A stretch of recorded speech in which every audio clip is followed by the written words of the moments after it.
बताओ। अस्सलाम वालेकुम जी, कैसे हैं आप लोग? ठीक ठाक हैं, खैरियत से हैं?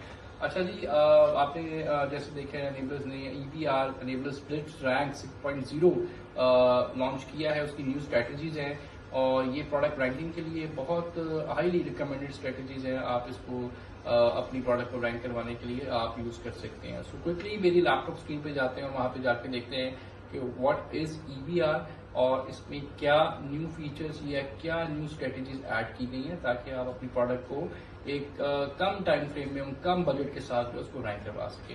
आए जी, लैपटॉप पे चलते हैं। सो गाइस, आज हम देखते हैं जी जो हमारा न्यू EBR आया है जी। उसको यहाँ पे चेक करते हैं कि व्हाट इज EBR।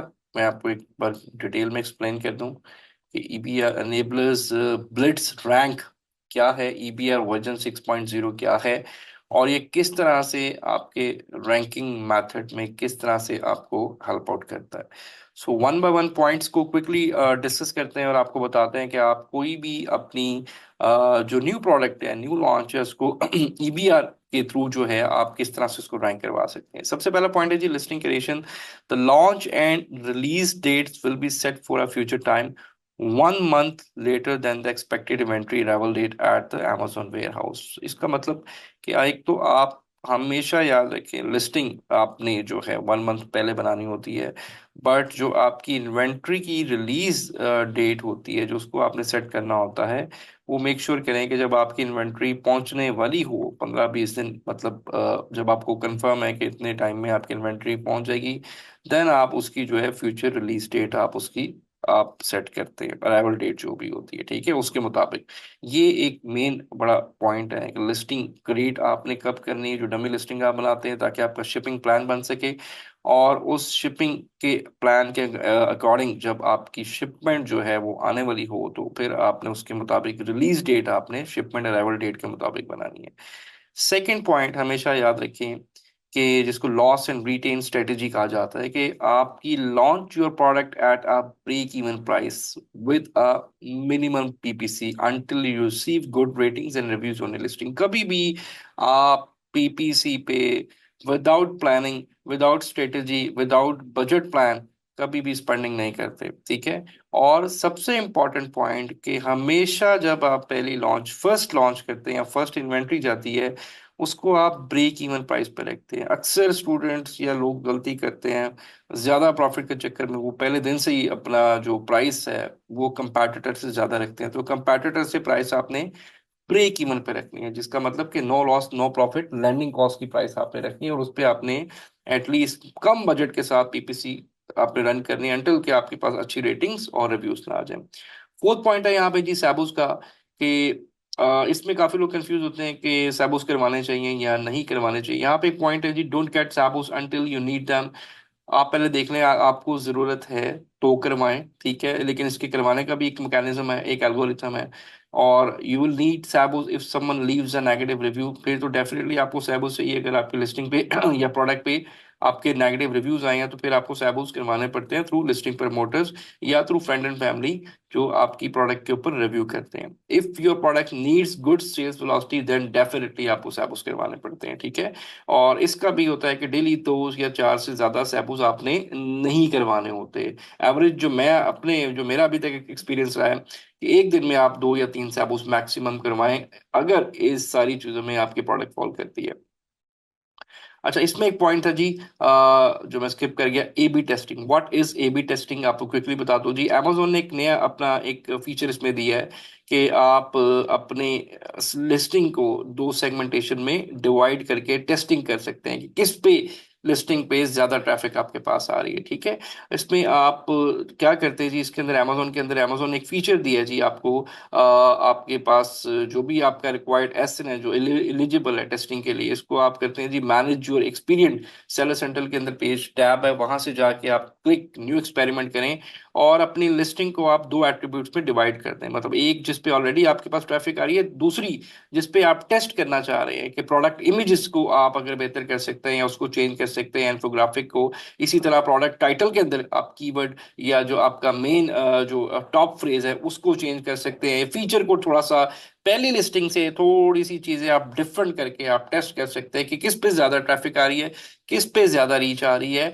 और इस तरह से आप पिक कर सकते हैं अपनी perfect listing. A B testing क्या है जी? ये कंटेंट बेस्ड आप अपनी लिस्टिंग को दो सेगमेंटेशन में डिवाइड कर सकते हैं। एक वो ऑलरेडी आ रही है, दूसरे को आप, ये बड़ा अच्छा फीचर है कि आप समझ लें कि एक तरह से आप दो डिफरेंट लिस्टिंग को टेस्ट कर रहे होते हैं। जिस पे अच्छी ट्रैफिक आ रही होती है उसको आप कंटिन्यू करते हैं, ठीक है। अच्छा, इसके बाद आपके पास फोर्थ पॉइंट हमारा जी, कीवर्ड ट्रैकिंग। हमेशा याद रखें, जब भी जिस दिन भी आप पीपीसी आपकी जब भी प्रोडक्ट लाइव होती है, रन करते हैं, तो जो जो आप कीवर्ड यूज कर रहे हैं मैनुअल के अंदर, जो है मैनुअल कैंपेन्स में, मेक श्योर करें उसको ट्रैक करें। और जो अगर आप अपने कंपैटिटर के जो कीवर्ड लगा रहे हैं उसको भी ट्रैक करें, ताकि आपको अपनी प्रोडक्ट की वर्सेस कंपैटिटर प्रोडक्ट की उन कीवर्ड्स पे पोजीशंस पता चलता है। दूसरा सबसे इंपॉर्टेंट चीज, check the brand analytics data for a better analysis. Brand analytic feature आपके पास Amazon के अंदर बड़ा जबरदस्त फीचर है, जिसमें आप अपने मेन कंपैटिटर के साथ अपनी अपने कीवर्ड्स की रैंकिंग को जो है वो एनालिसिस कर सकते हैं for better conversion, for better rates. ये देख सकते हैं कि कौन सा कंपैटिटर जो है किन कीवर्ड्स पे ज्यादा इंप्रेशंस या कन्वर्जन लेके जा रहा है। वहां से भी आपको बहुत अच्छी हिंट मिलती है। वाइन इनरोलमेंट क्या है जी? वाइन एनरोलमेंट अमेजोन का एक अपना एक मेथड है, जिसमें अपने ट्रस्टेड इन्फ्लुएंसर्स को अमेजोन अपनी प्रोडक्ट, आपकी प्रोडक्ट जो भेजता है उस पर रिव्यू कराते हैं। लेकिन ये कभी गलती ना कीजिएगा कि फॉरेन वाइन रिव्यूज ना करवाएं कभी भी। हमेशा 15 रेटिंग्स या रिव्यूज के बाद एटलीस्ट आपको ये पता चल जाए कि आपकी जो प्रोडक्ट है उसके अंदर नेगेटिव रिव्यूज नहीं है, तो फिर आप जी वाइन के अंदर इनरोल करवाते हैं। वाइन में आप जो है डिफरेंट, इस वक्त जो करंट सिनेरियो चल रहा है, 2 रिव्यूज आपको अमेजोन फ्री देता है। उसके बाद 30 यूनिट्स के अंदर आप इनरोल करवा सकते हैं, जिसकी फीस है 200। इसमें क्या होता है, अमेजोन अपने ट्रस्टेड इन्फ्लुएंसर्स को आपकी प्रोडक्ट सेंड करता है, वो उस पर एक पॉजिटिव, मतलब एक ऑनेस्ट रिव्यू देते हैं। अगर आपकी प्रोडक्ट में कोई इशू है वो भी बताएंगे, और अगर नहीं है तो उसको भी बड़ा अच्छा सा डिटेल में आपको एक्सप्लेन किया जाएगा।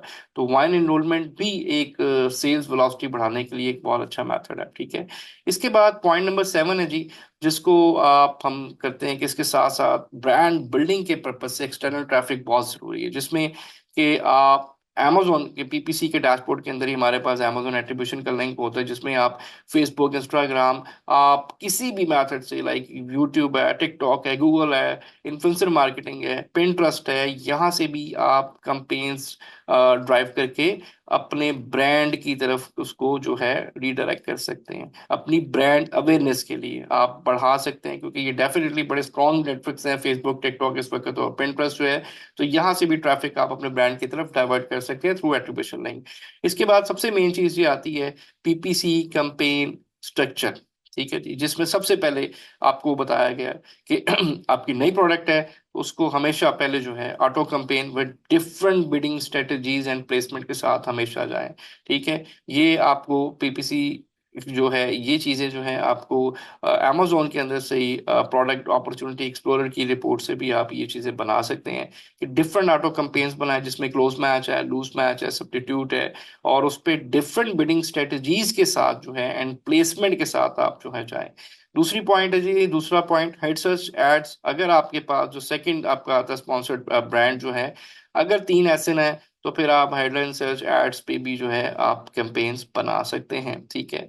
मैनुअल की बात करूं तो हमें एग्जैक्ट मैच कैंपेन बनानी है, और उसमें हमने मेन कीवर्ड को टारगेट करना है। इसी तरह फ्रेज मैच कैंपेन बनाएं, उसमें आपने भी मेन कीवर्ड को टारगेट करना है। देन ब्रॉड मैच कैंपेन आप मैनुअल अगर टारगेट कर रहे हैं, खुद से रिसर्च करके कर रहे हैं, तो ये तीनों कैंपेन सेट जो है, जिसमें लास्ट ये ब्रॉड मैच है, इसको भी आपने मेन कीवर्ड पर टारगेट करना है। देन आफ्टर 4 to 5 डेज बाद उसके रिजल्ट चेक कर रहे हैं कि क्या वो सही कीवर्ड्स पे जो है टारगेट कर रहा है, सही बिडिंग कर रही है, क्या कस्टमर रिसर्च टर्म उसके मुताबिक आ रही है, आपकी प्रोडक्ट राइट कैटेगरी में या राइट उसमें जो कस्टमर ऑडियंस है उसमें जा भी रही है कि नहीं, ठीक है। दूसरी एक बड़ी पावरफुल हमारे पास इसमें एक टेक्निक आती है, जिसको कैटेगरी टारगेट कहा जाता है। Category targeting campaigns with refinements का मतलब ये है कि आप ऐसी कैंपेन्स, ऐसे उसके अंदर प्राइस या रिव्यूज को टारगेट कर सकते हैं जो आपकी प्रोडक्ट से कम है। लाइक अगर मैं $10 की प्रोडक्ट बेच रहा हूँ तो मैं उनको टारगेट करूंगा जो मेरी सेम प्रोडक्ट जो है वो $15 से $20 के दरमियान आपकी सेल करें, तो वहां पे मेरा ऐड नजर है। दूसरा जो इसमें बड़ा इंपॉर्टेंट पॉइंट है रिफाइनमेंट में, कि आप रिव्यूज को टारगेट कर सकते हैं। मतलब प्राइस के साथ मैं ऐसे कस्टमर्स को या ऐसी प्रोडक्ट को टारगेट करना चाह रहा हूँ जिसके रिव्यूज 1 से 3 के दरमियान है, मतलब पॉजिटिव नहीं है, नेगेटिव में है। तो ये भी बड़ा एक कन्वर्जन में आपका और टारगेट करने में बड़ा इफेक्टिव स्ट्रेटेजी है। उसके बाद जी आपने अगर वीडियो ऐड चलाना है तो स्पॉन्सर्ड ब्रांड के अंदर जाके आप वीडियो ऐड टारगेटिंग करें। वो भी आप हमेशा याद रखें, शुरू में जो सारी टेस्टिंग है मेन कीवर्ड है, बाकी बाकी बाकी जो चीजें हैं वो हम फिर रिपोर्ट के मुताबिक करते हैं। 8 point sponsored display ad with contextual category targeting. इसमें वीडियो ऐड अगर आपने चलाना है तो कोशिश करें कॉन्टेक्चुअल जो है कैटेगरी टारगेटिंग है इसको आप सेलेक्ट करें। इसमें ऑटो आपको ऑडियंस जो है वो अमेजोन सेलेक्ट करके देता है। और इसमें अगेन स्पॉन्सर्ड डिस्प्ले में क्योंकि बजट थोड़ा हाई होता है तो इसलिए हम रिकमेंड करते हैं आप कॉन्टेक्चुअल कैटेगरी टारगेटिंग में जाएं, जिसमें अमेजोन खुद से ऑडियंस या कैटेगरीज आपकी सेलेक्ट करता है। इसके बाद 9 पॉइंट है जी, your ad should appear on the first page in a minimum of 3 different places और up to a maximum of 5 places. इन सारी स्ट्रेटजीज का मकसद बताने का या चलाने का या ये इनको फॉलो करने का कि आपका जो एड है एटलीस्ट फर्स्ट पेज पे 3 डिफरेंट प्लेसेस पे शो होना चाहिए और मैक्सिमम 5 प्लेसेस पे जा सकता है। ठीक है, डिपेंड करता है कि हम किस तरह से इसको लेके चलते हैं सारी स्ट्रेटजीज को। एडजस्टमेंट जो है बिड्स प्लेसमेंट ये बड़ा इंपॉर्टेंट रोल प्ले करते हैं। शुरू में आपको इसमें एग्रेसिव जाना पड़ता है न्यू लॉन्च के थ्रू। जब नई लॉन्च आप कर रहे हैं तो आपको थोड़ा सा इसमें एग्रेसिव जाना पड़ता है। ठीक है, तो इसमें जो हमारी स्ट्रेटेजी है जो हमने टेस्टेड है इसमें ये है कि बिड की जो एडजस्टमेंट प्लेसमेंट है bid for 10 position to ensure top search result.